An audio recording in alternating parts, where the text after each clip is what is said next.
छत्तीसगढ़ लोकसभा के दूसरे चरण के चुनाव के लिए भाजपा नेताओं का धुआंधार प्रचार जारी है। डिप्टी सीएम अरुण साव लगातार प्रदेश का दौरा कर रहे हैं। डिप्टी सीएम अरुण साव ने टीवी 24 से खास बातचीत करते हुए कहा कि प्रदेश का माहौल भाजपा के पक्ष में है। जनता भाजपा के कामों से खुश है। 11 की 11 सीट हम जीतेंगे। मोदी की गारंटी पर जनता को भरोसा है। मोदी मैजिक लोकसभा चुनाव में भी चलेगा।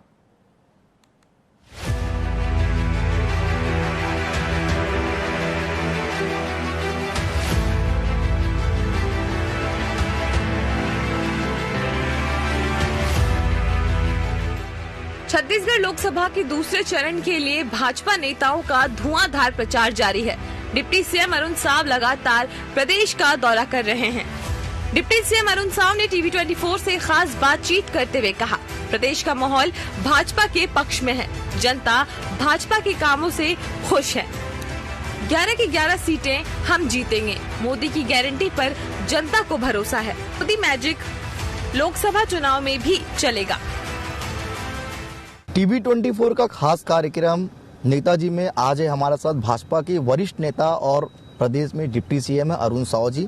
लोकसभा चुनाव का माहौल चल रहा है, लगातार अरुण साव जी जो है प्रदेश भर का दौरा कर रहे हैं। जानेंगे क्या है माहौल। अरुण साव जी, आप हमारे चैनल में आपका स्वागत है।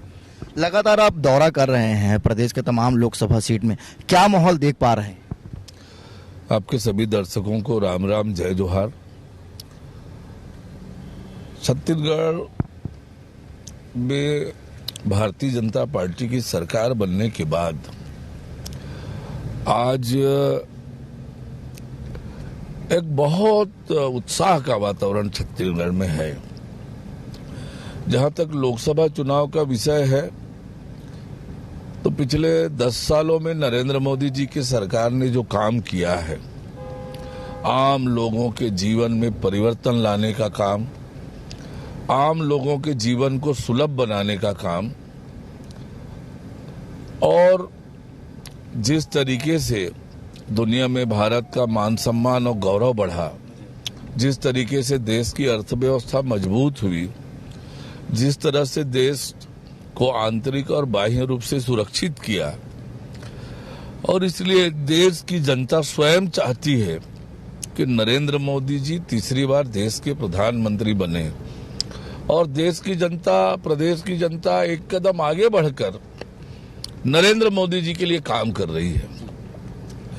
और 4 महीनों में हमने मोदी की गारंटी जो पूरी की हमारी छत्तीसगढ़ के सरकार ने, इसके कारण से इतना पॉजिटिव वातावरण है, इतना उत्साह है लोगों में कि 11 की 11 सीटें छत्तीसगढ़ की जनता नरेंद्र मोदी जी की झोली में, भारतीय जनता पार्टी की झोली में डालने वाली है। लगातार आप जा रहे हैं, जनता के बीच जा रहे हैं। ये जो 4 महीने में आप लोगों ने कहा है कि हमने गारंटी बहुत सी की थी, लेकिन अधिकांश वादे हमने पूरा कर दिए, क्या इसका भी एक सकारात्मक रूप देखने को मिल रहा है? हाँ, निश्चित रूप से। बड़े बड़े काम हिंदुस्तान में किसी राज्य सरकार ने इतने कम समय में इतने बड़े बड़े काम न किए हों। 18 लाख प्रधानमंत्री आवास की स्वीकृति कर दी। अब चुनाव के बाद प्रधानमंत्री आवास लोगों को मिलना प्रारंभ हो जाएगा। 12 लाख किसानों के खाते में 2 साल का पुराना बोनस 3,716 करोड़ रुपए दे दिया। 24,70,000 किसानों के खाते में 3100 रुपया क्विंटल के भाव से धान खरीदा। 21 क्विंटल प्रति एकड़ धान खरीदा। उसका पूरा पैसा 100 दिन के अंदर किसानों के खाते में डालने का काम किया। 70 लाख माताओं बहनों को महतारी वंदन की राशि जारी कर दी। 2-2 किस्त चला गया। तेंदुपत्ता 5500 रुपए प्रति मानक बोरा खरीदने का और अन्य सुविधाएं देने का। पीएससी घोटाले का सीबीआई से जांच का निर्णय कर दिया। ऐसे बड़े बड़े निर्णय पिछले 4 महीने से हुए हैं। तो छत्तीसगढ़ के लोगों को अब भरोसा हो गया है कि छत्तीसगढ़ के हित में, छत्तीसगढ़ के लोगों के हित में कोई काम कर सकता है तो भारतीय जनता पार्टी और नरेंद्र मोदी ही कर सकते हैं। और इसलिए छत्तीसगढ़ में बहुत सकारात्मक वातावरण है। आप लोगों ने इस चुनाव में कुछ नए और कुछ पुराने चेहरों को मौका दिया। कांग्रेस अपने तमाम सीनियर लीडर्स को, पूर्व मुख्यमंत्री जो भूपेश बघेल खुद चुनाव लड़ रहे हैं, कवासी लखमा, ताम्रध्वज साहू, क्या लगता है कि कांग्रेस के पास और कोई चेहरे नहीं थे जो इस चुनाव में मैदान में उतर पाए?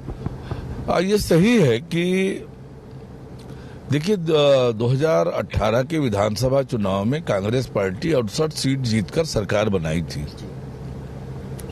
4 महीने बाद ही लोकसभा का चुनाव हुआ तो 11 में से 9 सीटें बीजेपी जीती और 2 सीट हम जो हारे थे वो बहुत थोड़े थोड़े वोटों से ही हारे थे।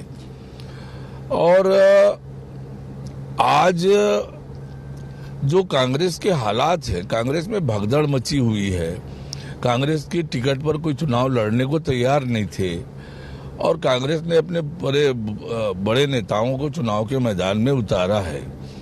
ये कांग्रेस के बड़े नेता हैं कौन? जनता ने जिन्हें नकारा, जो चुनाव हारे और पराजित होकर अब लोकसभा चुनाव के मैदान में उतरे हैं, तो जनता इन्हें फिर से नकारने वाली है।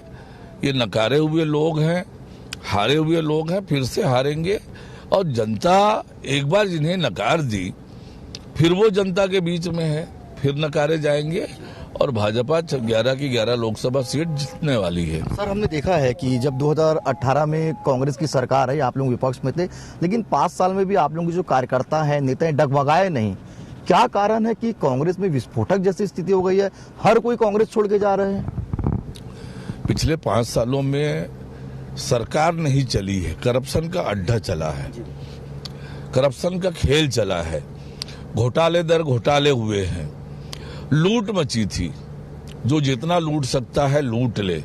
छत्तीसगढ़ को 5 साल में दोनों हाथों से लूटा कांग्रेस ने और वो लूट के पैसे के कारण झगड़े हो रहे हैं उनके।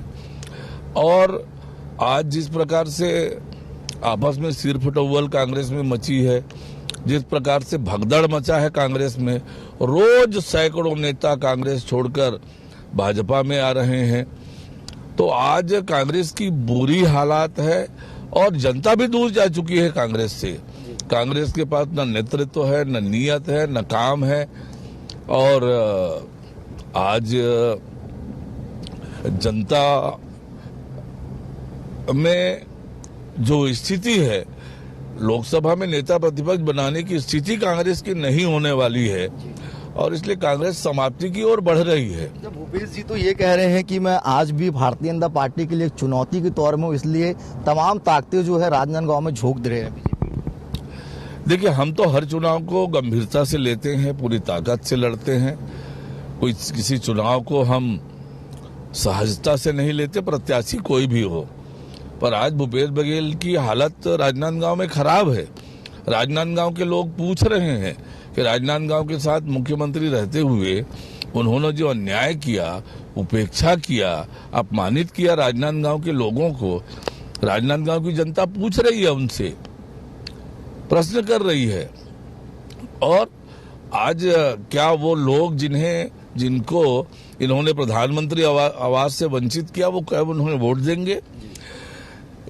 क्या वो किसान जिनको आपने बोनस की राशि देने के लिए तरसाया, झूठ बोला, 2500 रुपये क्विंटल देने की बात करके किसानों को जो तरसाया आपने, 4 किस्त में पैसे दिए और चौथे किस्त में कटौती करके किसानों के पैसे आप खा गए, किसानों को महंगी कीमत पर रासायनिक खाद खरीदने पर मजबूर किया, बड़े बड़े वायदे किए और वायदे पूरे नहीं हुए। तो आज राजनांदगांव की जनता को जवाब देते नहीं बन रहा है उनको, और इसलिए जगह जगह उनका विरोध भी हो रहा है। तो राजनांदगांव में बुरी तरह से भूपेश बघेल हारने वाले हैं। एक चीज और है सर, हम भी लगातार लोगों से बात कर रहे हैं, महतारी वंदन योजना को लेकर महिलाएं काफी उत्साहित है और जितने भी सभाएं भी हो रहे हैं आप लोगों को हम देख रहे हैं कि महिलाएं बढ़ चढ़कर आ रही है। क्या माना जाए, आने वाले समय में जो अभी आप लोग राशि दे रहे हैं वो और इंक्रीमेंट हो सकता है? अभी तो उस योजना की शुरुआत की है और हमने स्पष्ट किया है कि जब तक हमारी सरकार रहेगी, जब तक हम सरकार में हैं, माताओं बहनों के सशक्तिकरण के लिए, महतारी वंदन के लिए हमारी सरकार प्रतिबद्ध है और पूरी प्रतिबद्धता से महिलाओं को आत्मनिर्भर बनाने के लिए, सक्षम बनाने के लिए, ताकि उनका योगदान प्रदेश के विकास में बने, परिवार के विकास में बने। इसलिए महतारी वंदन ये योजना प्रारंभ की है। निश्चित रूप से माताएं बहनें आगे बढ़ेगी, सक्षम होंगी तो हमारा प्रदेश भी सक्षम होगा। आप लोग महतारी वंदन लाए तो कांग्रेस पार्टी ने लोकसभा के लिए नारी न्याय योजना लिया, 1 लाख रुपए सालाना देंगे। कौन भरोसा करेगा इनके वादे पे? 500 रुपए देने का वायदा इनके जन घोषणा पत्र में था कांग्रेस के। 5 साल सरकार चली गई, 5 रुपए नहीं दिया। जो पार्टी 500 रुपए नहीं दे सकी वो कहां से 8,000 और 1 लाख रुपए दे पाएंगे? तो ये झूठ बोलने वाले लोग हैं। और कांग्रेस की राजनीति को समझिए, कांग्रेस ने इतने साल देश और प्रदेश में राज किया, उसके 2 आधार थे। एक तो लोगों के बीच में भय दिखाना, भ्रम फैलाना और झूठ बोलना। ये 3 आधार थे जिन पर कांग्रेस अब तक टिकी हुई थी। और अब देश और प्रदेश की जनता जान गई है कांग्रेस को, इसलिए हाशिए में चली गई है। कांग्रेस पार्टी तो समाप्ति की ओर बढ़ रही है। समाप्ति की ओर तो बढ़ रही है सर। बीते दिनों में देखा था राहुल गांधी, प्रियंका गांधी का दौरा हुआ था। एक तरफ आप लोगों को भी तमाम नेताओं का दौरा हो रहा है। क्या कांग्रेस के पास सिर्फ यही 2 स्टार प्रचारक बचे हुए हैं? कांग्रेस तो एक परिवार की ही पार्टी है।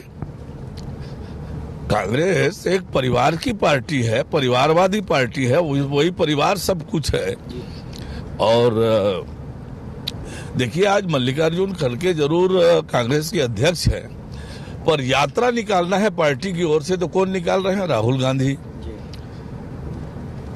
तो ये परिवार की पार्टी है और आज इनकी बात भी कौन सुनता है? राहुल गांधी, प्रियंका गांधी को कौन सुनने वाला है?